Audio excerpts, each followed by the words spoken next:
Como vimos en nuestro tema anterior, en la Iglesia romana, el Papa Juan Pablo I fue un papa muy conservador. Creía en la autoridad del trono papal y también en todos los dogmas de la Iglesia. Además, se oponía de forma acérrima al socialismo o al comunismo. Igualmente, el Papa Juan Pablo II tenía la misma actitud.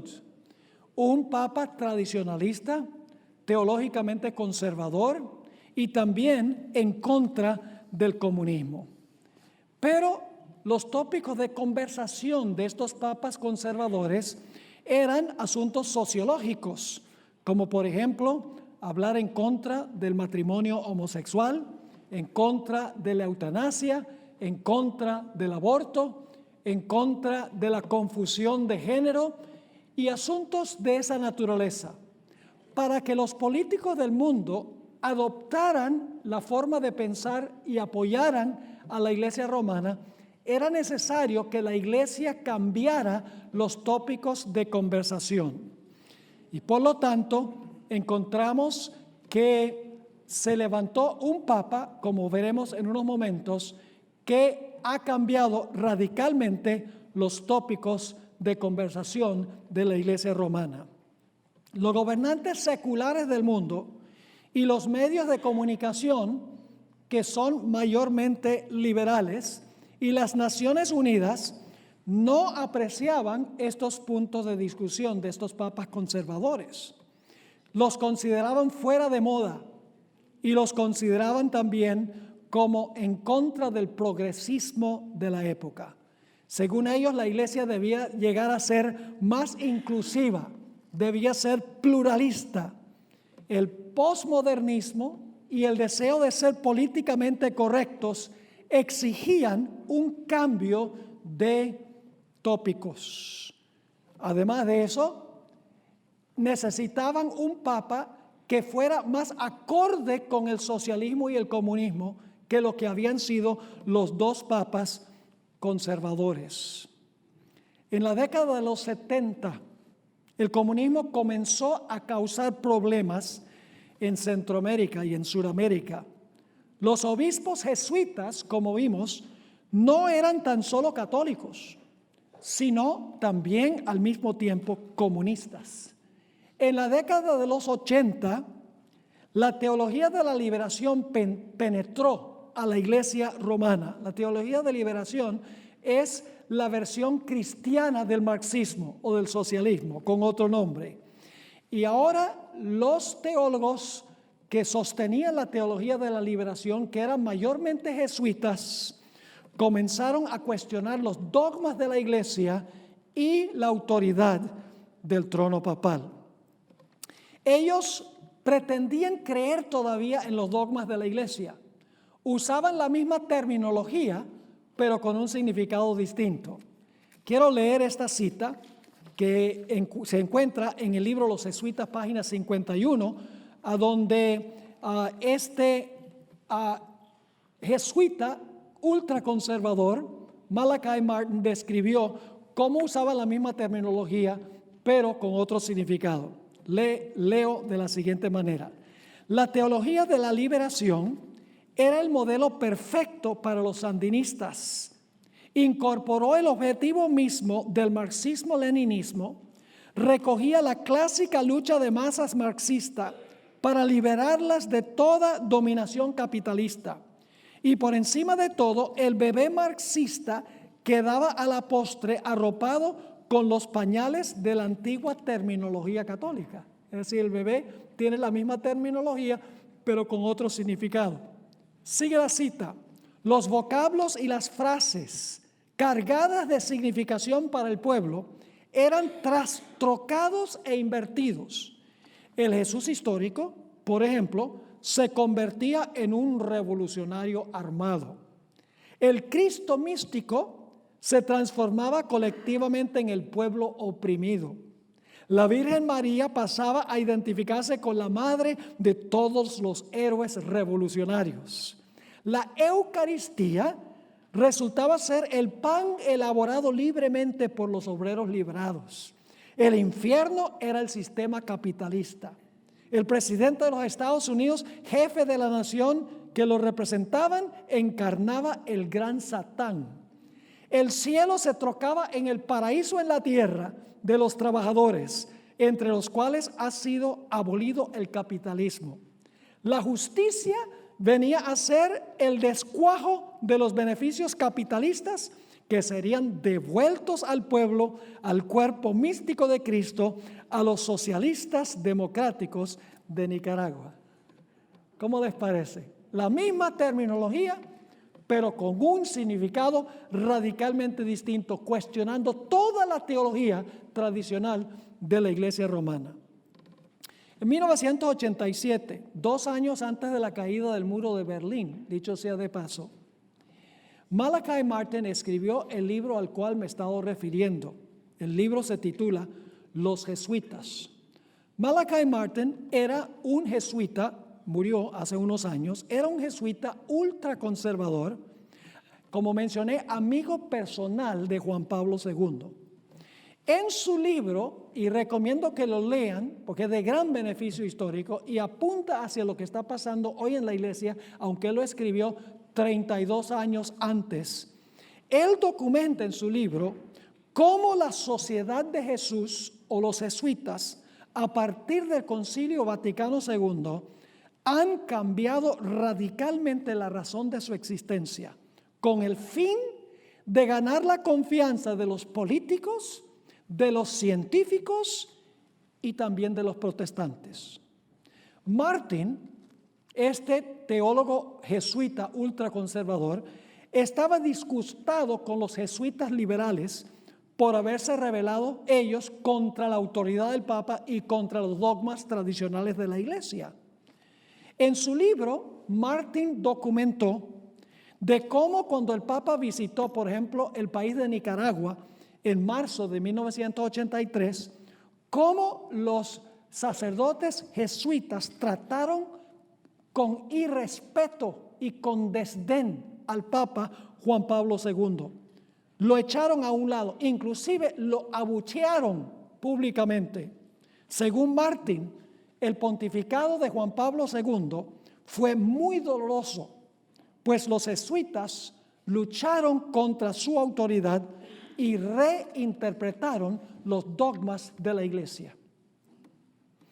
Ahora hay otro evento importante en esta historia, y es la jubilación de Benedicto XVI. El 28 de febrero del año 2013, Benedicto XVI renunció al trono papal, estando en un buen estado de salud. Algunos piensan que él renunció por el problema que había del abuso de los niños, para que el papado pudiera comenzar, digamos, con una nueva página. Pero en realidad hubo una razón más profunda por la cual Benedicto XVI renunció. Él no renunció por voluntad propia. Los jesuitas deseaban un papa liberal que cambiara los tópicos de conversación, porque Benedicto XVI también era un papa conservador, un papa que creía en la autoridad del trono papal y en los dogmas de la iglesia. Se necesitaba un papa que cambiara los tópicos de conversación y el rumbo que estaba llevando la iglesia romana, para que la iglesia romana fuera más compatible con los poderes políticos del mundo y con los protestantes.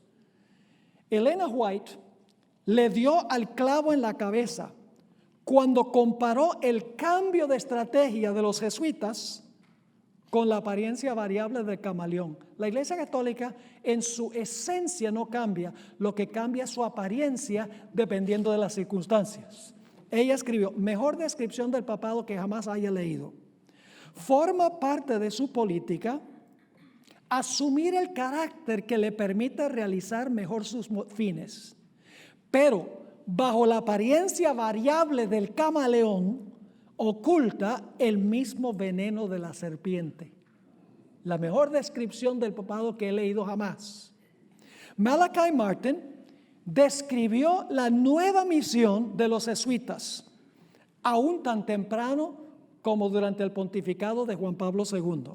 escribió en la página 13 de su libro: aun cuando el movimiento de los socialistas ha sido global desde el comienzo, fue sobre todo en América Latina donde la extraña alianza entre los jesuitas y el marxismo empezó a tener un ímpetu práctico. Esta es la síntesis: tesis, antítesis, y ahora el papado y el socialismo o los poderes seculares que se unen. Sigue diciendo: allí esta nueva misión jesuítica tenía el objetivo nada menos que la transformación de la cara sociopolítica del Occidente. Continúa escribiendo en la página 17: al propio tiempo, en otros países centroamericanos, los jesuitas, ahora escuchen esto, los jesuitas no solo participaron en el entrenamiento guerrillero de cuadros marxistas, sino algunos se convirtieron ellos mismos en guerrilleros, sacerdotes guerrilleros, ¿sí? Católicos de nombre, pero al mismo tiempo marxistas o guerrilleros. Concerniente a la guerra de los jesuitas contra los dogmas de la iglesia, Martin escribió nuevamente en la página 17 de su libro: no hay un solo dogma importante o una ley moral principal del catolicismo romano que no haya sido desafiado o impugnado por jesuitas individuales, comenzando por los de más alto rango y más distinguida calificación. Un dogma que no ha sido cuestionado, según Malachi Martin. Uno de los jesuitas que más abogó por esta nueva síntesis entre el socialismo y el catolicismo fue lo que se considera posiblemente el más grande teólogo que ha tenido la Iglesia Católica en los últimos 100 años. Su nombre es Karl Rahner.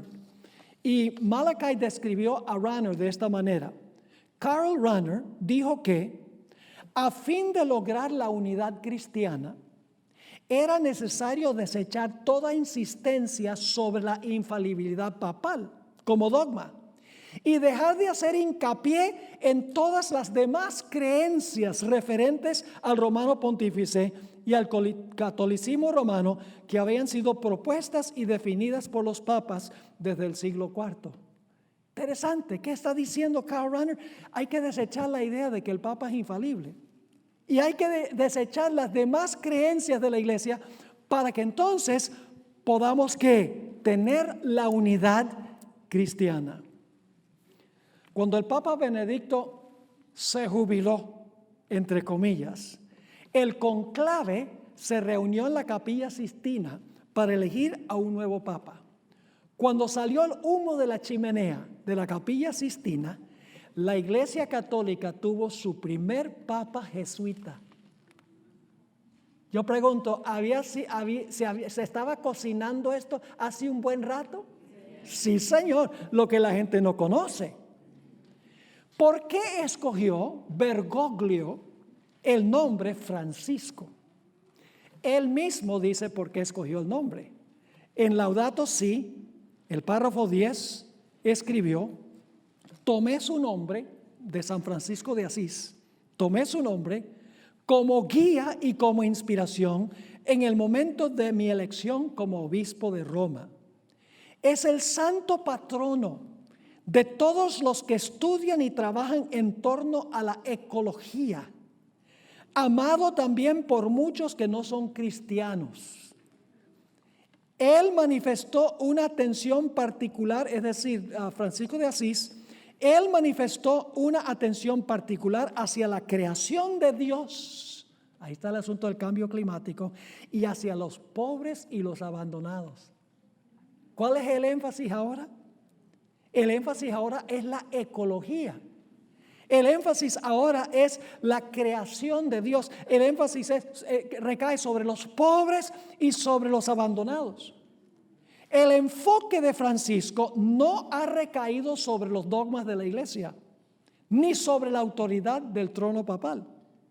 Es el papa ecuménico por excelencia, codeándose personalmente, como ustedes saben, con protestantes, hindúes, budistas, musulmanes y animistas. Es un católico socialista, al estilo de los sandinistas en Centroamérica durante la década de los 80. Su objetivo es sintetizar el socialismo o el globalismo con la Iglesia romana, establecer una síntesis, y para eso tiene que echar a un lado la autoridad absoluta del Papa, porque la gente no congenia con eso, y echar a un lado los dogmas que distinguen a la Iglesia romana de todos los demás. Quiero leerles lo que escribió un periodista, Francis Roca, en el Wall Street Journal. Escribió lo siguiente en cuanto al nuevo giro del Papa Juan Pablo II. Generalmente, dice él, la estrategia del Papa ha sido la de restarle importancia a la enseñanza formal. ¿Cuál es el nuevo énfasis? ¿Restarle qué? Importancia a la enseñanza formal, es decir, a los dogmas, a las doctrinas. Sigue, bajo San Juan Pablo II y el Papa Benedicto XVI, la oficina doctrinal del Vaticano fue fuente de muchos documentos definitivos sobre asuntos de gran importancia, aún de preguntas controversiales, tales como la ética sexual y médica, que ya hablamos sobre eso, sexual, LGBT, etc.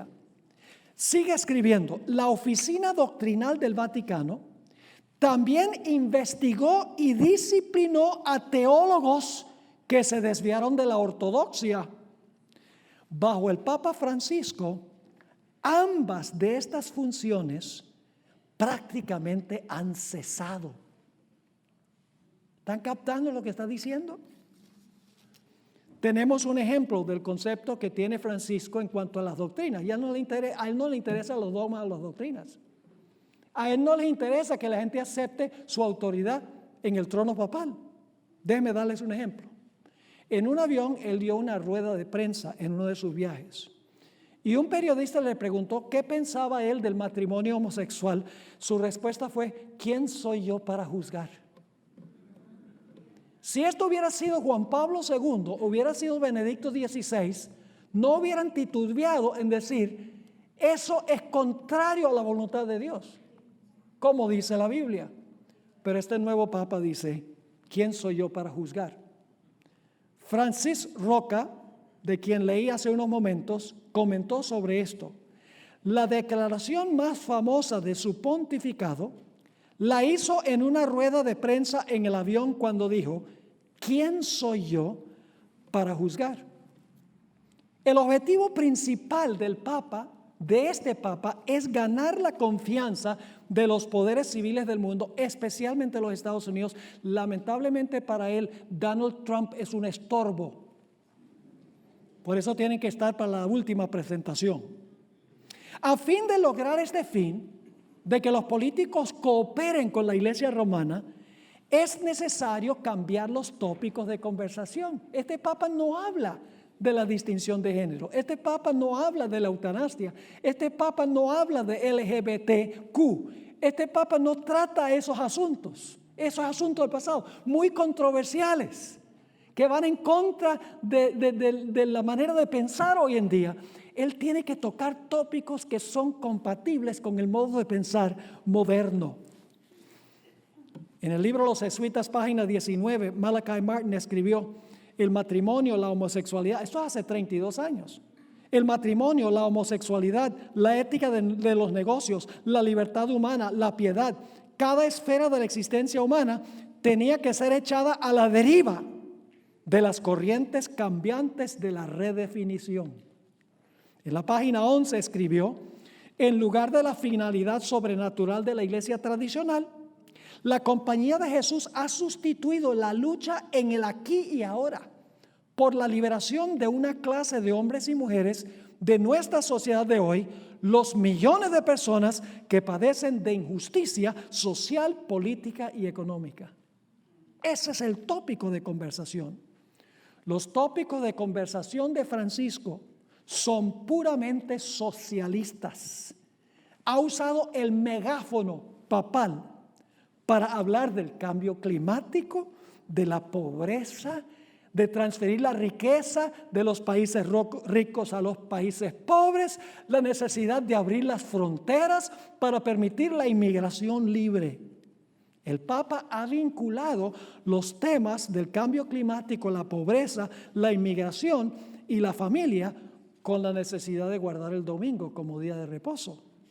En Laudato Si, el párrafo 68, escribió él, en esta línea, el descanso del séptimo día no se propone solo para el ser humano, sino también para que reposen tu buey y tu asno.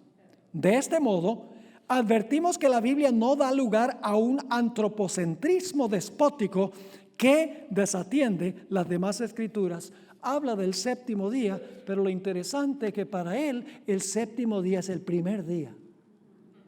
En Laudato Si, párrafo 48, escribió, tanto la experiencia común de la vida ordinaria como la investigación científica demuestran que los más graves efectos de todas las agresiones ambientales los sufre la gente más pobre. Así que el cambio climático tiene que ver con la familia, tiene que ver con los pobres, tiene que ver con no observar un día para dejar descansar el medio ambiente, etcétera. En la encíclica, si ustedes la leen, van a encontrar toda clase de frases jesuitas, de frases socialistas o comunistas. Les voy a compartir algunas de las frases que él usa. El bien común, nuestro hogar común, consumismo, estructuras de poder. Necesitamos una solidaridad nueva y universal. Los pobres, cambios en estilo de vida, producción y consumo. Inmigración causada por la degradación del medio ambiente, producción y consumo, grandes negocios multinacionales, los intereses de las corporaciones transnacionales, el clamor de la tierra y el clamor de los pobres, consumismo extremo y selectivo, subordinación de la propiedad privada al destino universal de los bienes, maximizar las ganancias, una mejor distribución de la riqueza. Todo está interconectado, todo está interrelacionado. Todos estos tópicos son tópicos socialistas, completamente socialistas y podríamos decir casi comunistas. Quiero leerles algunos párrafos de su encíclica, muy interesante. En el párrafo 5 dice, todo esfuerzo por cuidar y mejorar el mundo supone cambios profundos en los estilos de vida, los modelos de producción y de consumo, las estructuras consolidadas de poder que rigen hoy la sociedad. Es decir, que tiene que haber un cambio profundo en estilo de vida, en producción y consumo y en las estructuras consolidadas del poder, es decir, los gobiernos del mundo. En el párrafo 51 escribió, la inequidad no afecta solo a individuos, sino a países enteros y obliga a pensar en una ética de las relaciones internacionales, porque hay una verdadera deuda ecológica. Escuchen esto, hay una deuda ecológica particularmente entre el norte y el sur. Cuando hablamos de norte y sur, el norte se refiere a los ricos y el sur se refiere a los pobres, y la terminología de los políticos. Así que él dice, porque hay una verdadera deuda ecológica particularmente entre los que tienen y los que no tienen, relacionada con desequilibrios comerciales con consecuencias en un ámbito ecológico, así como con el uso desproporcionado de los recursos naturales llevado a cabo históricamente por algunos países. En el párrafo 52 escribió, es necesario que los países desarrollados contribuyan a resolver esta deuda, limitando de manera importante el consumo de energía no renovable y aportando recursos a los países más necesitados para apoyar políticas y programas de desarrollo sostenible. Sigue en el párrafo 52, corresponde enfocarse especialmente en las necesidades de los pobres, débiles y vulnerables. Es un debate a menudo dominado por intereses más poderosos, es decir, por los países capitalistas. En el párrafo 53 escribió, se vuelve indispensable crear un sistema normativo que incluya límites infranqueables y asegure la protección de los ecosistemas, antes que las nuevas formas de poder derivadas del paradigma tecnoeconómico terminen arrasando no solo con la política, sino también con la libertad y la justicia. El párrafo 93 escribió la tradición, ahora escuchen lo que él dice de la propiedad privada. La tradición cristiana nunca reconoció como absoluto o intocable el derecho a la propiedad privada y subrayó la función social de cualquier forma de propiedad privada. Si la propiedad privada no es privada, sino es de todo el mundo, de acuerdo a necesidad. Eso es comunismo. Sigue. Con toda claridad explicó que la Iglesia defiende, sí, el legítimo derecho a la propiedad privada, pero enseña con no menor claridad que sobre toda propiedad privada grava siempre una hipoteca social para que los bienes sirvan a la destinación general que Dios les ha dado. Es decir, que si un pobre no tiene, él puede saquear un supermercado y es perfectamente aceptable, porque lo que está en el supermercado es para el bien común. ¿Están entendiendo lo que estoy diciendo? Aquí hay otra cita, párrafo 129 de Laudato Si. Para que haya una libertad económica de la que todos efectivamente se beneficien, a veces puede ser necesario poner límites a quienes tienen mayores recursos y poder financiero. Hay que tomar lo que le pertenece a los ricos y darle a los pobres, como hacía Robin Hood. Laudato Si 138. No está de más insistir que todo está conectado. Como él dice que todos estamos conectados, no importa la religión, etcétera, debemos unirnos en un cuerpo ecuménico. ¿Dónde él está hablando aquí del aborto, del LGBT, de la eutanasia? Todo eso ha desaparecido. Porque eso no es compatible con el modo de pensar moderno. En el párrafo 154 escribió: la interdependencia nos obliga a pensar en un solo mundo, en un proyecto común. Es esencial un consenso global para resolver los problemas más graves que no se pueden resolver por decisiones unilaterales por parte de países individuales. Él está en contra del nacionalismo. Está a favor de lo que llamamos el internacionalismo. Otra palabra que lo define es el globalismo. Su intención es que las naciones individuales pierdan su identidad, como sucedió allá en Babel. La idea era formar una sociedad global en rebelión contra Dios. En el párrafo 169 escribió: las negociaciones internacionales no pueden avanzar significativamente por las posiciones de los países que privilegian sus intereses nacionales sobre el bien común global. Es decir, ya no se puede tener diálogo porque las naciones que tienen, ellos lo que quieren es quedarse con sus intereses nacionales y no quieren preocuparse por el bien global común. En el párrafo 208 escribió el Papa: si vencemos el individualismo. El papado está en contra del individualismo ahora, porque todo tiene que ser en común. Si vencemos el individualismo, podremos realmente desarrollar un estilo de vida distinto y serán posibles cambios significativos en la sociedad. Yo pregunto, ¿ustedes creen que las naciones que pertenecen a las Naciones Unidas les encantan estos nuevos tópicos de conversación? Claro que les encantan. Si no lo creen, en el año 2015 se celebró el 70 aniversario de la Asamblea de las Naciones Unidas. El Papa dio el discurso inaugural. Y cuando terminó su discurso, todos los delegados que estaban presentes se pusieron de pie y le dieron una ovación que duró varios minutos. ¿Sobre qué habló en su discurso? ¿En contra del aborto? No. ¿En contra de la eutanasia? No. ¿Qué fue lo que habló? Lo que los gobernantes del mundo quieren oír. Nosotros a veces pensamos que lo que más necesita el papado para volver al poder es el apoyo de los protestantes. No.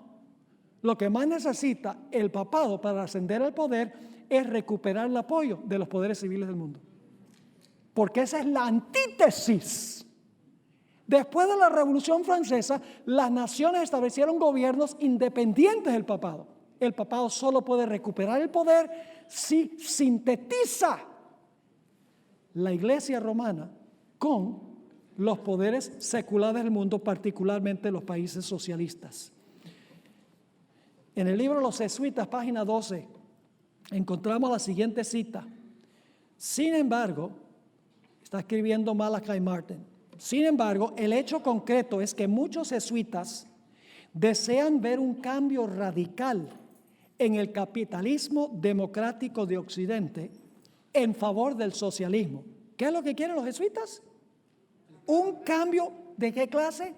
Radical en el capitalismo democrático de Occidente, es Europa y los Estados Unidos primordialmente, en favor del socialismo. Y luego dice esto, el cual parece saldrá inevitablemente con el mismo olor que el comunismo totalitario. Es decir, tiene otro nombre, pero huele igual que el comunismo.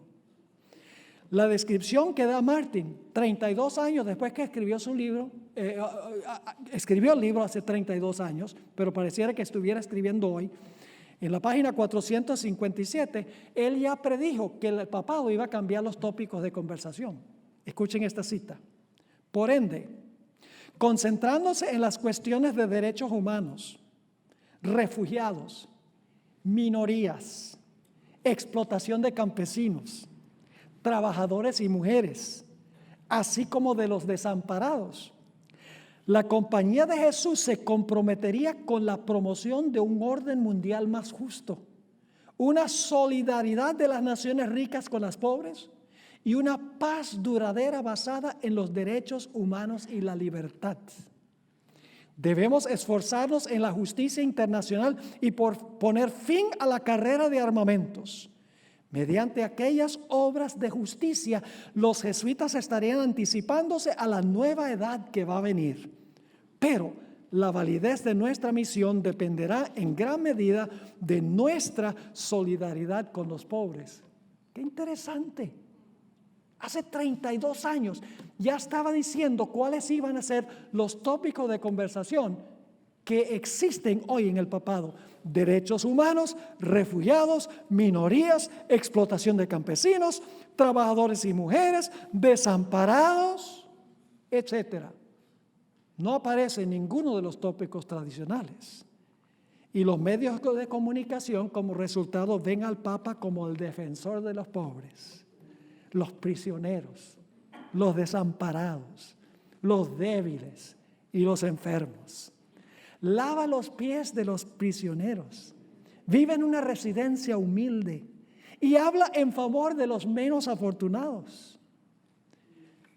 Los medios de comunicación se han dejado engañar por las apariencias. Elena White escribió muy poco en cuanto a los jesuitas, pero una de sus citas es muy significativa.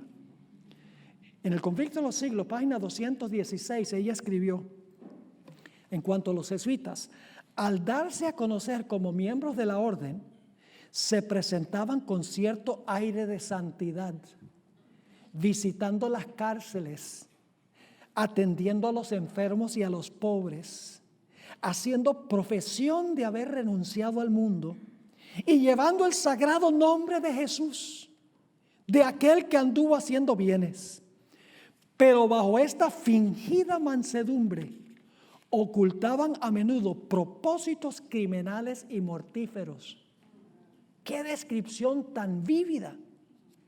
Las Escrituras pintan a un anticristo como un sistema tortuoso, calculador, tramposo, perspicaz, engañoso, astuto, pícaro e hipócrita. En Daniel 8:25 dice que el sistema del anticristo con su sagacidad hará prosperar el engaño. La obra del anticristo, que es el papado, tiene que ser a hurtadillas, oculta a los ojos, bajo el radar, por subterfugio. Un sistema abiertamente ateo no va a engañar a nadie.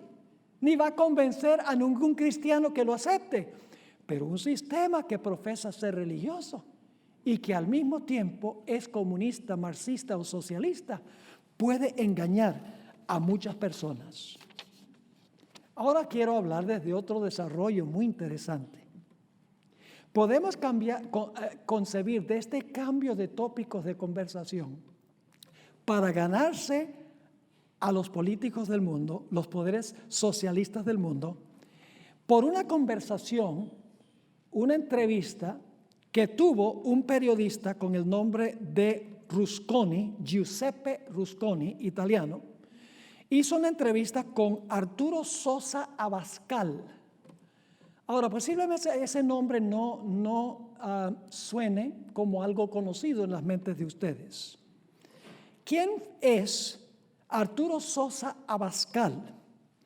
Bueno, permítanme decir en primer lugar que él fue elegido por el Papa Francisco como el Padre Superior del Orden de los Jesuitas, número 31, el 14 de octubre del 2016. Fue elegido por el Papa Francisco como el director de los jesuitas. La entrevista se hizo el 18 de febrero del año 2017.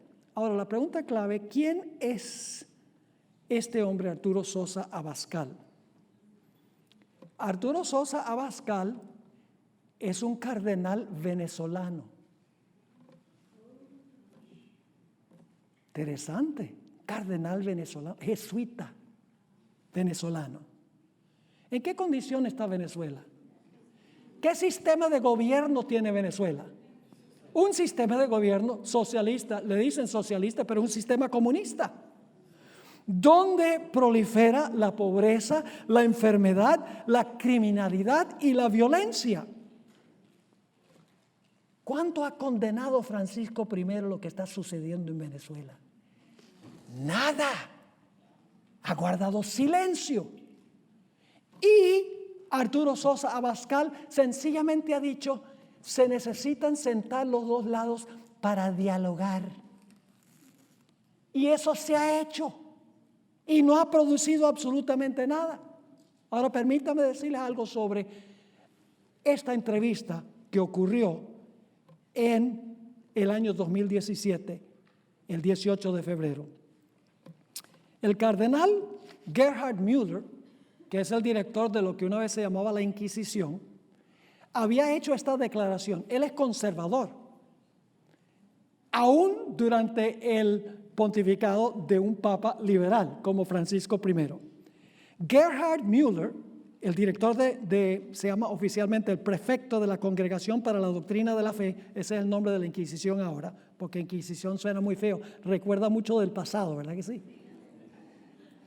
Él declaró lo siguiente: ningún poder en el cielo y en la tierra, ni un ángel, ni el papa, ni un concilio, ni una ley de los obispos tiene la facultad de modificar las palabras que Jesús dijo que se debe casar un hombre con una mujer. Y en la entrevista, Giuseppe Rusconi le preguntó a Arturo Sosa Abascal qué pensaba él en cuanto a lo que dijo Gerhard Müller, el director de lo que fue la Inquisición. Escuchen la respuesta. Recuerden que ya las doctrinas no importan en la iglesia, las dogmas no importan. Es el mismo sistema católico, pero con un cambio de cara, con un poco de maquillaje, podríamos decir. Pero detrás del maquillaje está el mismo sistema feo de siempre. Dijo esto: antes que nada, sería necesario comenzar una buena reflexión sobre lo que verdaderamente dijo Jesús. En esa época nadie tenía una grabadora para registrar sus palabras. Y luego sigue, peor la cosa. En el último siglo han surgido en la iglesia muchos estudios que intentan entender exactamente lo que quería decir Jesús. ¿Qué parte no entienden? Dejar al hombre padre y madre y se llegará a su mujer. Las palabras que citó Jesús. Sigue. Dice, esto no es relativismo, pero certifica que la palabra es relativa. Si la Biblia es relativa, dice él. El Evangelio está escrito por seres humanos. Está aceptado por la iglesia, que a su vez está formada por seres humanos. Por lo tanto, es verdad que nadie puede cambiar la palabra de Jesús, pero es necesario saber cuál ha sido esa palabra. Bueno, y la Biblia no dice cuál fue la palabra. Pero él dice, no sabemos que Jesús haya dicho lo que está escrito en la Biblia. Sigue diciendo en la entrevista, la iglesia se ha desarrollado en el transcurso de los siglos y no es un pedazo de concreto reforzado. La iglesia nació, ha aprendido, ha cambiado. Por esto es que se celebran concilios ecuménicos para enfocarse en los desarrollos de las doctrinas. No me gusta mucho la palabra doctrina. ¿Qué está diciendo este jesuita? ¿No le gusta qué? Yo pregunto, si la iglesia romana enfatizara sus doctrinas, ¿los poderes seculares del mundo se montarían con este sistema? Los protestantes, menos. Así que dice, no me gusta mucho la palabra doctrina, pues despierta en la mente la idea de algo que es duro como piedra. Más bien la realidad humana es mucho más matizada, nunca es blanca o negra, está en continuo desarrollo. Un comentarista de nombre Jeffrey Myers escribió lo siguiente en cuanto a lo que dijo este hombre, Arturo Sosa Abascal. En otras palabras, el general Sosa Abascal demostró su compromiso total con el modernismo teológico que sostiene que la cultura humana determina qué es verdad para nosotros en cada época. ¿Qué es lo que determina qué es verdad? No la Biblia, sino que la cultura es la que determina lo que debemos hacer y lo que no debemos hacer. Yo pregunto, ¿eso es lo que le gusta a los gobernantes políticos del mundo? Oh, ya, ellos están bien con eso. Y los protestantes están llegando a ese punto también. ¿Saben que la hermana White dice que los protestantes se van a unir con la iglesia romana en puntos de doctrina que tienen en común? ¿Cuáles creen ustedes que son esos puntos de doctrina? Los puntos que son conflictivos, donde los católicos tienen un punto de vista y los protestantes otro. No.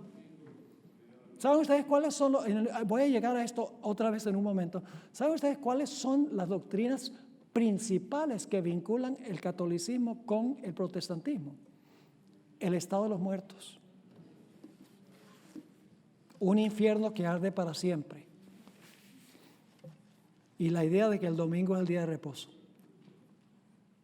¿Pueden unirse sobre esos puntos de doctrina? Oye, los otros puntos de doctrina, ¿qué? A un lado.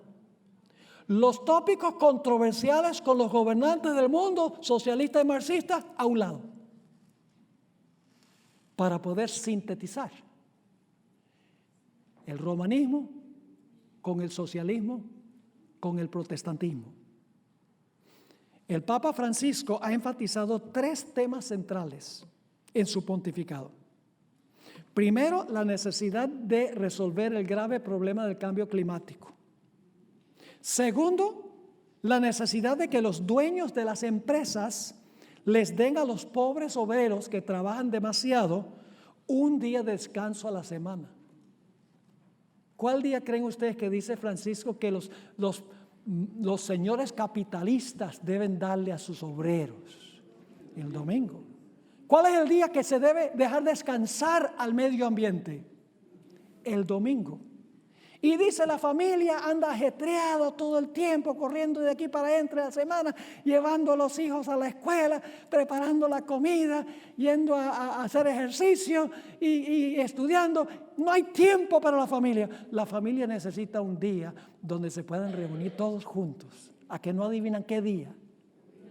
El domingo. Así que todas sus causas las vincula con la necesidad de guardar el domingo. Escuchen esta cita que se encuentra en Laudato Si, párrafo 237. El domingo, escribe el Papa Francisco, el domingo, la participación en la Eucaristía, que es lo que nosotros llamamos la Santa Cena, tiene una importancia especial. Es decir, el domingo tiene una importancia especial. Ese día, así como el sábado judío, ¿cuántas veces dice la Biblia que el sábado, cuántas veces usa la frase el sábado judío? Nunca la Biblia se refiere al sábado como el sábado judío. Siempre dice el sábado del Señor tu Dios. Dios dice, quita tu pie de mi santo día. Y dice que Cristo es Señor del sábado. En ninguna parte se refiere al sábado judío. Despectivamente, Él dice sábado judío. Dice, ese día, el domingo, así como el sábado judío, se ofrece como un día de la sanación. Es un día para sanar las relaciones del ser humano con Dios. Yo pregunto, según la Biblia, ¿cuál es el día de sanar las relaciones con Dios? El sábado. Él dice que es el domingo. Dice, para la sanación de las relaciones del ser humano con Dios, consigo mismo, con los demás y con el mundo, es decir, con el medio ambiente. Ahí vincula todo. Ciertamente estas causas por las cuales aboga el Papa son loables. ¿Acaso no debemos preocuparnos por los pobres? Sí. ¿Quiénes deben ser los que mejor cuidan el medio ambiente? Los adventistas. ¿Quiénes son los que deben recibir a los inmigrantes que andan esparcidos por la tierra con gran necesidad? Nosotros. ¿Saben cuál es el problema? El problema es que Francisco se equivocó de día. Se equivocó de día. El objetivo final de Satanás en todo esto que hemos hablado, su objetivo final, hermanos y hermanas, es la implementación del domingo como día de reposo. Eso es lo que no se ve ahora. Pero para eso tiene que ganar la confianza y el apoyo de los poderes civiles del mundo. Tiene que ganar el apoyo de los protestantes. Y así la hermana White dice, los católicos, los protestantes y los mundanos. La expresión mundano se refiere a la gente secular. Verán en esta unión un medio de convertir al mundo e implementar el milenio tan largamente esperado. A eso va todo esto. El mundo no lo ve. Pero nosotros, a través del conflicto de los siglos y el libro de Apocalipsis, entendemos lo que está pasando y lo que pronto ocurrirá. Ahora quiero leerles una cita muy interesante. Tengo varias, pero solamente tenemos tiempo para leer una. Yo mencioné que hay ciertas doctrinas que unen a los protestantes con los católicos. Mencioné 3. La idea de que un infierno arde para siempre. La idea de que los muertos, el alma se separa del cuerpo, sigue viviendo. Y la idea de que el domingo es el día de reposo. Ahora, voy a leerles una cita de un teólogo católico. Enseñó muchos años en la Universidad de Notre Dame, una de las grandes universidades católicas de los Estados Unidos, cerca de la Universidad de Andrews, en South Bend. Escribió un libro muy reconocido, su nombre es John O'Brien, escribió el libro The Faith of Millions, la fe de millones. Y escuchen lo que dice. Siendo que el sábado y no el domingo se especifica en la Biblia, ¿no es curioso que los que no son católicos y quienes profesan tomar su religión directamente de la Biblia y no de la iglesia, observen el domingo en lugar del sábado? Sí, claro que los protestantes son inconsistentes. Pero este cambio del día de reposo se hizo unos 15 siglos antes que naciera el protestantismo. Y para ese tiempo la costumbre se observaba ya universalmente. Los protestantes han continuado la costumbre, aun cuando se basa en la autoridad de la Iglesia Católica y no sobre un texto explícito de la Biblia. Y ahora escuchen esto. Dicha observancia permanece como un recordativo de la Iglesia Madre, de donde se separaron las sectas no católicas. Y ahora va a dar una comparación. Es como un niño que se fuga de su casa, pero aún lleva consigo en el bolsillo una foto de su madre o una trenza de su cabello. Los protestantes van a volver a mamá porque tienen en el bolsillo estas doctrinas en común con la iglesia madre. Ahora, para terminar, yo quiero preguntar, ¿la iglesia adventista tiene un mensaje especial para este tiempo? Hermanos y hermanas, no podemos perder el tiempo presentando en la iglesia lo que se presenta en las iglesias evangélicas. No tiene nada de distintivo. O en las iglesias pentecostales. Nosotros tenemos un mensaje especial para este tiempo. Nuestro nombre fue escogido por providencia divina. Permítame mencionar cómo ocurrió. El 26 de septiembre de 1860 se reunió un comité en la ciudad de Battle Creek, Michigan, con el fin de darle un nombre al movimiento adventista. Entre los miembros de este comité se encontraban el hermano Loughborough, uno de los grandes pioneros, el hermano Hewitt y el hermano Poole. Varios ministros sugirieron que el movimiento se le debería darle el nombre Iglesia de Dios o Iglesia de Cristo. El hermano Hewitt objetó y el hermano Poole objetó y dijo: todas las iglesias pretenden ser de Cristo e iglesia de Dios. ¿Qué tiene eso de distintivo? Después de una larga discusión, el hermano Poole hizo la siguiente sugerencia: resuelto, que nos llamemos adventistas del séptimo día. Esto se aprobó con un solo voto en contra, uno de los que había dicho que se debía llamar la iglesia de Dios. El 23 de octubre del año 1860, en la revista Review and Herald, que hoy es la revista adventista, se publicó la siguiente notificación.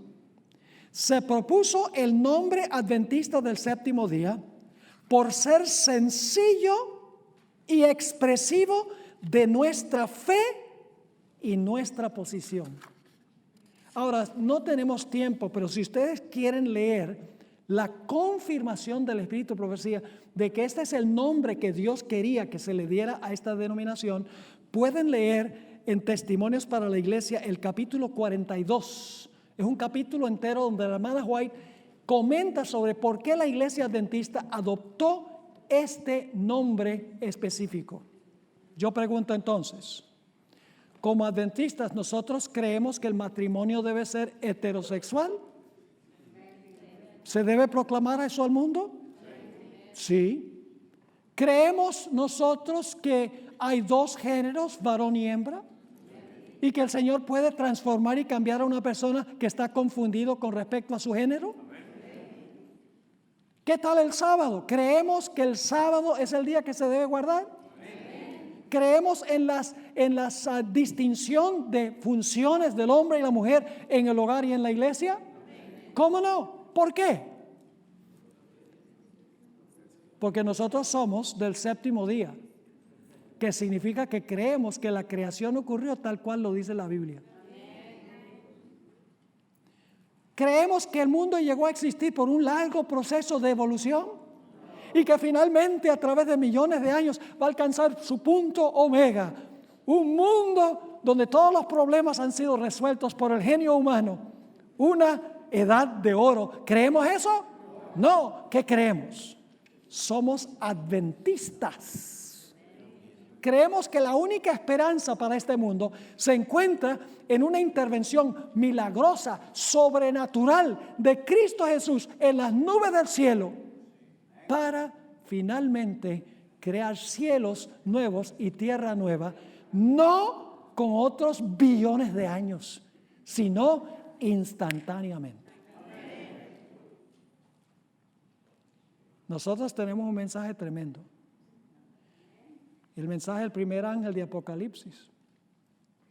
Temed a Dios y darle gloria, porque la hora de su juicio ha llegado y debemos adorar a ¿quién? Adorar a aquel que hizo el cielo, la tierra, el mar y las fuentes de las aguas.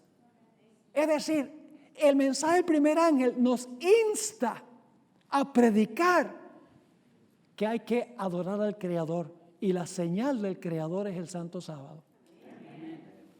Y el tercer mensaje nos dice que debemos advertirle al mundo que no reciban la marca de la bestia. ¿Saben que el conflicto final, hermanos y hermanas, no tiene que ver primordialmente con días? Los días es sencillamente la forma en que Dios va a probar cuál autoridad aceptamos.